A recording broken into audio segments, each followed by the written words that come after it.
देखिए, आज हम आपको ये बता रहे हैं कि आपके घर के जो अलग अलग हिस्से हैं उनका रंग कैसा होना चाहिए, उसमें किन बातों का ध्यान रखना चाहिए ताकि आपके घर में खुशहाली रहे और आपका भाग्य बेहतर रहे। सबसे पहले जानते हैं कि आपके घर से आपकी किस्मत का क्या संबंध है। देखिए, घर के हर हिस्से से किसी न किसी ग्रह का संबंध होता है। ड्राइंग रूम का अलग ग्रह है, रसोई का अलग है, बेडरूम का अलग है, पूजा स्थान का अलग है। यानी हर हिस्से से कोई न कोई ग्रह जुड़ा हुआ है। इसीलिए घर के सारे हिस्सों को ठीक करके आप अपनी पूरी कुंडली को ठीक कर सकते हैं। जो ग्रह कुंडली में कमजोर है, उससे संबंधित घर के हिस्से को ठीक करके आप कुंडली के ग्रह को मजबूत कर सकते हैं। अगर हम घर के किसी हिस्से को गड़बड़ करते हैं तो कुंडली का संबंधित ग्रह भी गड़बड़ हो जाता है। जैसे अगर आप पूजा स्थान को गड़बड़ करेंगे तो कुंडली का सूर्य और बृहस्पति चौपट हो जाएगा, और अगर पूजा स्थान को बेहतर करेंगे तो बृहस्पति सूर्य को ताकत मिलेगी। यानी आप अगर अपना घर परफेक्टली रखते हैं तो इससे आपके ग्रह बेहतर होने शुरू हो जाएंगे। देखिए, जैसा शगुफ्ता ने कहा कि घर के मुख्य द्वार से ही लक्ष्मी और खुशियां घर में प्रवेश करती हैं। इस द्वार में किन बातों का ध्यान रखें? घर का मुख्य द्वार, मेन डोर, आपकी कुंडली का सूर्य है। इस स्थान को हमेशा साफ सुथरा रखना चाहिए। इस स्थान पर प्रकाश की उत्तम व्यवस्था रखनी चाहिए और अपने धर्म से संबंधित प्रतीक लगाना चाहिए। जैसे स्वस्तिक लगा लें, जैसे ओम लगा लें, कोई सुंदर सा भगवान का नाम जैसे राम लिख लें, राधा कृष्ण लिख लें। अपने धर्म से संबंधित प्रतीक चिन्ह लगाना चाहिए।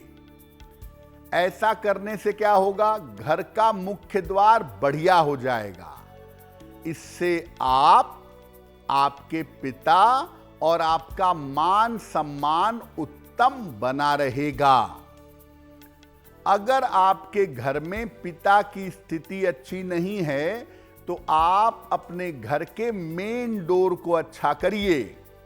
आपके पिता के जीवन में सुधार होना शुरू हो जाएगा।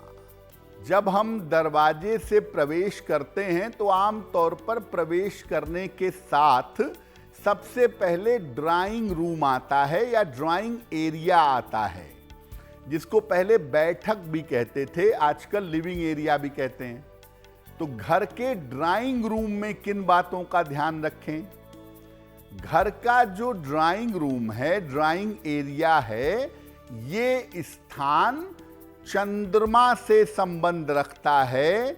इस स्थान का संबंध चंद्र से है। इस स्थान को हमेशा सुगंधित बनाए रखना चाहिए, या वहां धूप बत्ती अगरबत्ती जलाइए, या सेंट का डिफ्यूजर आता है वो लगाइए। हमेशा ड्राइंग एरिया में खुशबू आती रहे। अपने ड्राइंग एरिया में बहुत सारा सामान मत भरिए। जहां तक हो सके अपने ड्राइंग एरिया में फूल या फूलों के चित्र लगाइएगा। ऐसा करने से आपके घर की महिलाएं ठीक रहेंगी, और घर के महिलाओं के अलावा घर में रहने वाले लोगों की मानसिक स्थिति भी ठीक बनी रहेगी। देखिए, जो आपके घर की रसोई की स्थिति है वो बड़ी महत्वपूर्ण है, क्योंकि आपका भोजन, आपका स्वास्थ्य, आपका आहार वहीं से कंट्रोल होता है। रसोई घर में किन बातों का ध्यान रखें? घर का ये स्थान मंगल से और कुछ मात्रा में सूर्य से संबंध रखता है। रसोई घर में थोड़ा ही सही, लेकिन सूर्य का प्रकाश आना चाहिए। और रसोई घर अस्त व्यस्त ना हो, रसोई घर में चीजें ठीक से रखी हुई होनी चाहिए। जहां तक हो सके रसोई घर में हल्का लाल या नारंगी रंग इस्तेमाल करें। अगर कलर का इस्तेमाल करना है तो रेड कलर का एक दीवार पर या जो आपके अलमारियां बनी हुई हैं उस पर लाल या नारंगी रंग का प्रयोग करें। ऐसा करने से घर के लोगों का स्वास्थ्य अच्छा होगा और घर में प्रॉस्पेरिटी आएगी, घर में समृद्धि आएगी। तो रसोई घर को साफ सुथरा हमेशा रखें। कलर पे अगर जाएं तो वहां पे लाल और नारंगी रंग का थोड़ा प्रयोग किया जा सकता है। अब बात करते हैं आपके घर के बेडरूम के बारे में, यानी शयन कक्ष के बारे में। बेडरूम में किन बातों का ध्यान देंगे? घर का जो ये स्थान है बेडरूम वाला, ये शुक्र से संबंध रखता है। शुक्र ग्रह का प्रभाव यहां होता है, इसीलिए बेडरूम में आराम करने की, बेडरूम में आनंद की स्थिति पाई जाती है। बेडरूम जितना सुंदर होगा, जितना आकर्षक होगा और जितना आरामदेह होगा, उतना ही ज्यादा बढ़िया होगा। बेडरूम को डेकोरेटिव और सुंदर बनाइए। बेडरूम में ठंडे रंगों का, जैसे हरा, नीला, सफेद, क्रीम, गुलाबी, जो कूल कलर्स हैं, ठंडे रंग हैं, उनका और चमकदार प्रकाश का प्रयोग करना चाहिए। लाइटिंग बढ़िया हो और बेडरूम का रंग कोल्ड कलर हो। अगर ऐसा आप करते हैं तो जीवन में वैभव, समृद्धि, संपन्नता और ग्लैमर का आपको लाभ होगा। अगर आप अपने बेडरूम में लाल कलर करवा लें, भूरा करवा लें, बेडरूम को अंधेरा रखें, गंदा रखें, बेडरूम को अगर आप गड़बड़ करेंगे तो जीवन का सुख नष्ट हो जाएगा और आपके वैवाहिक जीवन में, आपकी मैरिटल लाइफ में समस्याएं आनी शुरू हो जाएंगी। इसलिए कृपा करके अपने बेडरूम को अच्छा, साफ और सुंदर बनाए रखें। अब आ जाते हैं घर के पूजा स्थान पर, जहां बैठ करके आप पूजा करते हैं, प्रार्थना करते हैं, दीपक जलाते हैं। उस स्थान में किन बातों का ध्यान रखें?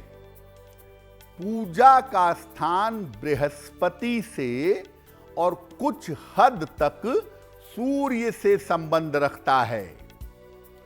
पूजा स्थान की पवित्रता हमेशा बनाए रखनी चाहिए और पूजा स्थान पर बहुत ज्यादा चित्र या बहुत ज्यादा मूर्तियां नहीं रखनी चाहिए। पूजा स्थान पर रोज शाम के समय प्रकाश की व्यवस्था करें, यानी रोज शाम को पूजा स्थान पर दीपक जलाएं। पूजा स्थान पर बैठकर प्रार्थना करने से और पूजा स्थान को पवित्र बनाए रखने से सूर्य और बृहस्पति बहुत बढ़िया हो जाते हैं। जिन घरों में बच्चे परेशान बहुत करते हों या जिन घरों में समृद्धि न होती हो, पैसा न रुकता हो, जिन घरों में लोगों के अंदर कलह कलेश ज्यादा हो, संस्कार की समस्या हो, उन घरों में पूजा घर को बेहतर बनाना चाहिए। और अगर आप ऐसा करेंगे, पूजा घर को बेहतर बनाएंगे, तो ईश्वर की कृपा तो मिलेगी ही, आपके बच्चे, आपकी संतान की उन्नति बेहतर होगी। आपको ऐसा लगता होगा कि घर का बाथरूम तो कैसे भी रखो, क्या फर्क पड़ता है? फर्क पड़ता है। आपके घर के बाथरूम में भी आपको ध्यान रखना चाहिए किन बातों का? घर का जो बाथरूम है, ये स्थान राहु केतु से और कुछ हद तक शनि से संबंध रखता है। बाथरूम में जहां तक हो सके पानी की बर्बादी मत करिए। वैसे तो कहीं बर्बादी मत करिए, लेकिन बाथरूम में पानी की बर्बादी ना करें। जहां तक हो सके बाथरूम में हवा और प्रकाश की ठीक व्यवस्था करें और बाथरूम प्रयोग करने के बाद साफ कर दें और बाथरूम का दरवाजा बंद कर दें। बाथरूम का दरवाजा हमेशा खोलकर न रखें। इस स्थान को अगर आप ठीक रखते हैं, बाथरूम को साफ रखते हैं, दरवाजा बंद रखते हैं, बाथरूम में बेवजह पानी बर्बाद नहीं करते हैं, इसको ठीक रखेंगे तो जीवन का उतार चढ़ाव कम हो जाएगा और जीवन का संघर्ष भी कम होगा। जिन लोगों के घर में बाथरूम गंदे होते हैं, उनका पैसा कभी नहीं बचता, पैसा बीमारियों में जाता है। और अगर बाथरूम गंदे होते हैं तो बार बार जीवन में उतार चढ़ाव होता है, जीवन में स्ट्रगल ज्यादा करना पड़ता है। अगर आप मुझसे जुड़ करके अपनी समस्याओं का समाधान चाहते हैं और चाहते हैं कि आपकी समस्याओं को ज्योतिष के माध्यम से सुलझाया जाए, तो आप हमसे संपर्क कर सकते हैं, जुड़ सकते हैं एस्ट्रो तक पर।